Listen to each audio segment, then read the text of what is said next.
તો ST bus સ્ટેન્ડમાં ધમધમી રહ્યું છે ગેરકાયદે પ્રસાદ ભંડાર અને પાન પાર્લર। આશ્ચર્યચકિત કરતા આ દ્રશ્યો મહેસાણા જિલ્લાના કડા ગામના છે।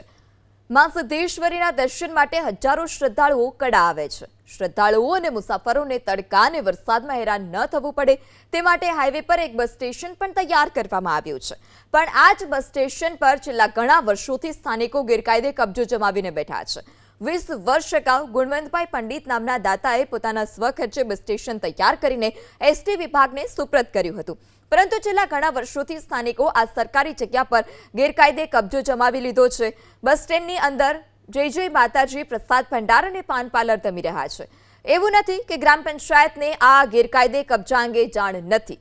ગ્રામ પંચાયત અને મંદિર ટ્રસ્ટ તરફથી દબાણકર્તાને જગ્યા ખાલી કરવા માટે નોટિસ પણ ફટકારવામાં આવી છે, પરંતુ પ્રશાસનનો કોઈ પણ ખોફ વગર દબાણકર્તાઓ સરકારી બસ સ્ટેન્ડને કમાણીનું સાધન બનાવીને કબજો કરીને બેઠા છે અને જે છોડવા તૈયાર નથી।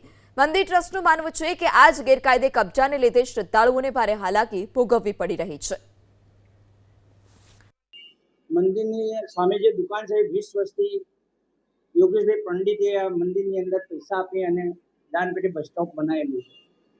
એમાં એને એ ભાઈને અંદર દુકાન બનાવેલી છે। એમાં અમે ટ્રસ્ટવાળા તો શું કહી શકીએ સાહેબ? ટ્રસ્ટવાળાને તો કોઈ માનતું જ નથી। ટ્રસ્ટમાં હતા હાલ અમારે વિખવાદ ચાલે છે। જૂના ટ્રસ્ટીઓ છોડવા તૈયાર નહીં, નવા ટ્રસ્ટીઓ કોઈ હોદ્દો આપવા તૈયાર નથી। એટલે એવું બસ સ્ટેન્ડ વિશે અમે શું કહી શકીએ? હા, મુસાફરો તો હજારો મુસાફરોને તકલીફ છે।